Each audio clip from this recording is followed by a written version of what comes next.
අපි දැන් ඇවිල්ලා ඉන්නේ 11 වෙනි පාඩමට. මේකෙදි අපි බලන්නේ forex trading කරනකොට අපිට profit එක calculate වෙන්නේ කොහොමද? loss එකක් වුණා නම් loss එක calculate වෙන්නේ කොහොමද කියන එක. මේක දැන ගැනීම පිණිස විතරයි මම මේක ඉදිරිපත් කරන්නේ. ඕගොල්ලෝ trade එකෙන් trade එකට කොල කෑලි වල පොත්වල ගණන් හද ඉන්න ඕනේ නැහැ. profit එක කොච්චරද loss එකද කොච්චරද කියන එක. හැම දෙයක්ම MetaTrader 5 MT5 application එකේ අපිට බලා ගන්න පුළුවන්. මේක මෙතෙන්ට ගියොත් profit එක කීයද, මේක මෙතෙන්ට ගියොත් loss එක කීයද කියන එක බලා ගන්න පුළුවන්. දැන ගැනීම සඳහා පිණිස විතරයි මේක ඕගලන්ට දෙන්නේ. ඔළුවට මේක ලොකු බරක් කියලා දාගන්න හදන්න එපා. ගණන් විෂය මට බෑ, මට මේක තේරෙන්නේ නැහැ කියලා ප්‍රශ්නයක් ඇති කරගන්න එපා. ගණන් බැරි වුණාට ප්‍රශ්නයක් නැහැ. software එකෙන් ඒ ඔක්කොම අපිට දීලා තියෙන්නේ. ඊට කලින් අපි දැනගෙන ඉන්න ඕනේ profit එක loss එක calculate කරන්න කලින් අපි දැනගෙන ඉන්න ඕන එකක් තමයි pip එක. කලින් පාඩම් වල මම කියලා දීලා තියෙනවා. දශම ස්ථාන 4ක් තියෙනවා නම් 4 වෙනි දශම ස්ථානේ ඉඳන් තමයි pip එක අපි ගණන් ගන්නෙ. දශම ස්ථාන 2ක් තියෙනවා නම් දෙවෙනි දශම ස්ථානේ ඉඳන් තමයි අපි ගණන් කරන්නේ. ඊට පස්සේ ඕගොල්ලෝ ඉගෙන ගත්ත දෙයක් lot size මොනවද තියෙන. එතකොට අපි trade එකක් දානකොට අපි දාන lot size එක මෙතනින් ඕගොල්ලෝ idea එකක් තියෙන්න ඕනේ lot size එක ගැන, සහ ඒ lot size එකට හම්බ වෙන ගාන ඕගොල්ලෝ මතක තියාගන්න ඕනේ. මේ පාඩම continue කරන් යන්න. මේකේ one lot එකකට $10ක් හම්බ වෙනවා, 0.1කට $1ක් හම්බ වෙනවා, 0.01කට $7.10ක් හම්බ වෙනවා. එහෙම මතක තියාගත්තා නම් හොඳටම ඇති. අපි යමු calculation එක. profit එකක් හරි loss එකක් හරි calculate කරන්නේ අපි trade එක දාපු තැන ඉඳන් කොච්චර pip ප්‍රමාණයක් උඩට හෝ පල්ලෙහාට ගියාද කියන එක. ඒ වගේම කොච්චර lot ප්‍රමාණකින් ඔයා trade එකක් දාලා තියෙනවද. ඊට පස්සේ standard lot එකකට one lot එකකට ගෙවන ගාන කීයද? ඒක අපි දන්නවා හැම one lot එකකටම ගෙවන ගාන $10යි කියලා. අපි බලමු example එකක්. ඔයා trade එක දාපු තැන ඉඳන් positive පැත්තට profit පැත්තට pips 40ක් ගිහින් තියෙනවා. මම මේක ඉස්සරහට තව උදාහරණයක් කියන්න. ඔයා හිතන්න pips 40ක් ගිහින් තියෙනවා. ඔයා දාලා තියෙන්නේ one lot වලින් one lot එකට $10ක් ගෙවනවා. එහෙනම් මේ ටික වැඩි කරපුවාම pips 40ක් ගිහින් තියෙනවා one lot එකෙන් නම්. එතකොට 40 වැඩි කිරීම එක 40යි, වැඩි කිරීම 10 $400. $400ක් ඔයා one lot එකෙන් trade එකක් දාලා pip 40ක් අපි හිතමුකෝ buy එකක් දැම්මා කියලා. buy එකක් දාලා pip 40ක් උඩට ගියොත් ඔයාට $400ක profit එකක් එනවා. මෙහෙම හදන්නත් පුළුවන්. profit එක loss එක calculate කරන්න පුළුවන්. number of pips කීයක් කොච්චර ගියාද ඒක වැඩි කරන්න ඕනේ ඔයා දාලා තියෙන lot size එකට ගෙවන ගාන. මේකේ තියෙනවනේ lot size එකට ගෙවන ගාන. මේක අපිට බලන්න පුළුවන්. one lot එකකට $10යි, mini lot එකකට ඒ කියන්නේ 0.1න් දැම්මොත් $1යි, micro lot එකක් දැම්මොත් 0.01න් දැම්මොත් ඔයාට $7.10ක් හම්බ වෙනවා. ඉතින් මේකේ අපිට පුළුවන් number of pips කොච්චර pips ගානක් ගියාද ඔයා දාලා තියෙන lot size එකට ගෙවන ගාන කීයද? උදාහරණයක් විදිහට pips 40ක් ගිහින් තියෙනවා. ඔයා දාලා තියෙන්නේ 0.1න් නම් ඔයාට ගෙවන්නේ $1යි. එහෙනම් ඔයාට $40ක් profit. ඔයා දාලා තියෙන්නේ one lot වලින් නම් one lot එකකට ගෙවනවා $10ක්. 40 වැඩි කිරීම 10 $400ක්. මම මේක example එකකින් ගන්නම්. හිතන්න British pound USD GBP USD price එක 1.7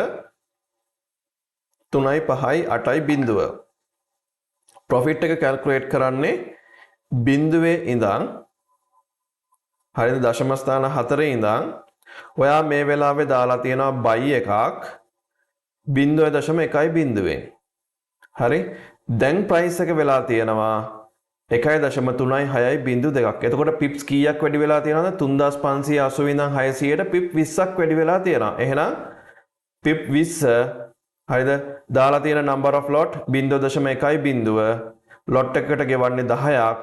එහෙනම් 20 වැඩි කිරීම 0.1 කියන්නේ කීයද 2යි 2 වැඩි කිරීම 10 කියන්නේ 20යි. හරිද? දෙවෙනි ක්‍රමය තමයි number of pips 20යි 0.1 බිඳුවෙන් අපි ට්‍රේඩ් එකක් දැම්මොත් 0.1 බිඳුවෙන් ට්‍රේඩ් එකක් දැම්මොත් ගෙවන්නේ පිප් එකකට ඩොලර් 1යි 20 වැඩි කිරීම 1 ඩොලර් 20යි. අපි බලමු lost එකක් පැත්තට ගියොත් lost එක කොහොමද කැල්කියුලේට් වෙන්නේ? අපි profit එක ගැනම වගේම lost එක ගැනත් දැනගෙන ඉන්න ඕනේ. එහෙනම් අර විදිහම තමයි ඔයා buy එකක් දාලා තියෙන්නේ 1.3580 ෙන්. දැන් තියෙන price එක 3500. එහෙනම් මිල ඉහළ ගිහිලා නෙමෙයි මිල පහළ ගිහිල්ලා. ඔයා buy එකක් දාලා තියෙනවා නම් මිල ඉහළ යද්දි තමයි ඔයාට profit, මිල පහළ යද්දි lost. හරිද? එතකොට මේකේ lost එක දැන් මේ වෙලාවේ loss එක calculate කරන්න පුළුවන්. ඍණ 80ක් ගිහින් තියෙන 3580 ඉඳන් 3500ට 80ක් අඩු වෙලා තියෙනවා. එහෙනම් ඍණ 80 number of lots 0.1 බිඳුවෙන් දාලා තියෙන්නේ 0.1 බිඳුව වැඩි කිරීම 10. එතකොට 0.1 බිඳුව වැඩි කිරීම 10 කියන්නේ 1යි. 1 වැඩි කිරීම 80 කියන්නේ 80යි. ඔයාට 80ක loss එකක් තියෙන්නේ. අර විදිහටත් අපිට පුළුවන් number of pips 80යි. pip එක lot එක value එකට අපි දාලා තියෙන lot size එකට ගෙවලා තියෙන trading lot එකට ගෙවලා තියෙන ගෙවන ගාන තමයි 0.1 බිඳුවට ගෙවන්නේ ඩොලර් 1යි 80 වැඩි කිරීම 1 ඍණ 80ක් වාට lost වෙලා තියෙනවා. දැන් අපි බලමු sell පැත්තට sell එකක් දැම්මොත් කොහොමද profit වෙන්නේ? sell එකක් දැම්මොත් කොහොමද lost වෙන්නේ කියලා මේක කියන්නේ sell එකක් දැම්මොත් කොහොමද profit වෙන්නේ. එතකොට sell එකක් දැම්මොත් ඔයාට profit වෙන්නේ දාපු වගේට වඩා මිල අඩු වෙද්දී. පැහැදිලිද? එතකොට British pound USD දැන් price එක 1.3580යි.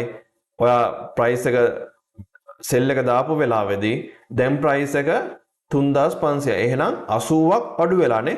pip 80ක් අඩු වෙලා දාලා තියෙන sell එකක් හින්දා 80 profit පැත්ත. sell එකක් දැම්මොත් මිල පහළට යද්දි තමයි ඔයාට profit වෙන්නේ. දැන් මිල පල්ලෙහාට ගිහිල්ලා 80ක් මිල පල්ලෙහාට ගිහිල්ලා ඔයා trade කරලා තියෙන lot size එක 0.01 හරි 0.01 one lot එකකට ගෙවන්නේ ඩොලර් 10ක්. එහෙනම් 0.01 වැඩි කිරීම 10 කියන්නේ ඔයා මෙතන තියෙන්නේ 0.1 වැඩි කිරීම 80 කියන්නේ 8යි. ඔයාට ඩොලර් 8ක profit එකක් ඇවිල්ලා තියෙනවා 0.01න් sell එකක් දාලා pip 80ක් පල්ලෙහාට ගියොත්. අනිත් විදිය තමයි number of pips 80යි value per pip per trading lot. එතකොට 0.01කට ගෙවන්නේ ඩොලර් 710යි. එතකොට ඩොලර් 710 වැඩි කිරීම 80 කියන්නේ ඩොලර් 8ක් ඔයාට profit එක විදිහට ඇවිල්ලා තියෙනවා. දැන් බලමු sell එකක් දාලා කොහොමද lost වෙන්න තියෙන්නේ කියලා. GBP USD ඔයා sell එකක් දාලා තියෙන්නේ 0.01න් 1.3580ට.